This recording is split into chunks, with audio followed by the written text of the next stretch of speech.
Welcome to the Jessica Brymer channel, and I'm delighted you're here today. If you're new to my channel, kindly subscribe.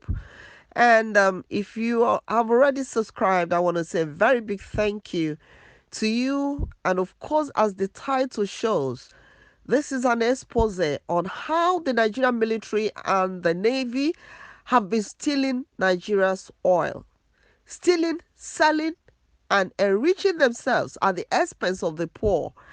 It's disheartening, though, that the Tinubu government would come in and rather than focus on fishing out these thieves in the army and in the navy and sending them packing, he's busy increasing the price of oil in Nigeria. He's busy talking about how they want to give loans to students, loans that students may not be able to pay back, knowing that when they graduate from school, there's no job for them. Rather than focus on retrieving Nigeria's wealth from the hands of a few, Tinubu is busy talking about other things. But it's interesting that Sari Dokubo visited him in Aso Rock and they had discussions. Let's hope that they really had deep discussions about how to stop this oil theft. In the meantime, listen to the details of the oil theft in Nigeria and how this economic sabotage has almost crippled the nation.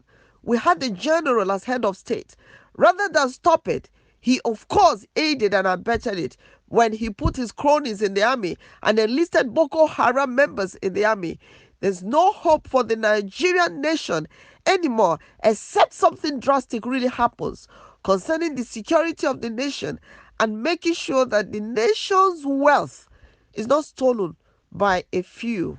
Just listen to this, please. The military is at the center of oil theft. And we have to make this very, very clear to the Nigerian public. 99% of oil theft can be traced to the Nigerian military, the Army and the Navy especially. The Army and the Navy intimidate the civil defense, who are, by status, the people who are supposed to guard these pipelines.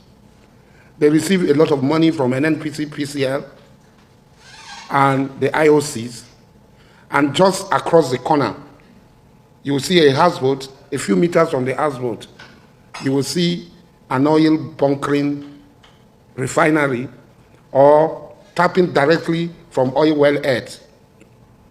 It is very pathetic now. What is happening in the Niger Delta in the past 8 years was unprecedented in the history of oil production anywhere in the world. The vandals do not only attack the pipelines, they have migrated from the pipeline and have gone directly to the oil well heads, and they take directly from the oil well heads. They set up haphazard facilities they call local refinery, artisan refinery. This is crime against humanity because the livelihood of the people is being totally destroyed. The livelihood of the people is totally destroyed. And every meter, you see a naval houseboat or an army houseboat stationed. So the main culprits are the Army and the Navy. And there are notorious naval commanders who are known to be kingpins of these bunkering activities. Even if they give 1 billion contracts to everybody in the Niger Delta, because these military men are armed from the Army and the Navy, nothing will happen. The president has promised to take decisive action to make sure that this does not continue. It is brought to an end. It is very shameful. So I had volunteered to help, to assist, and to do the things that are necessary to put a stop to this evil that is being perpetuated against the people of the Niger Delta, the oil-bearing community, and the whole of Nigerians.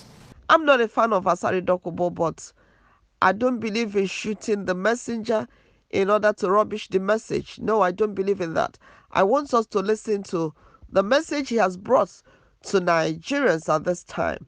And this is the Jessica Brymer channel. Thank you for listening.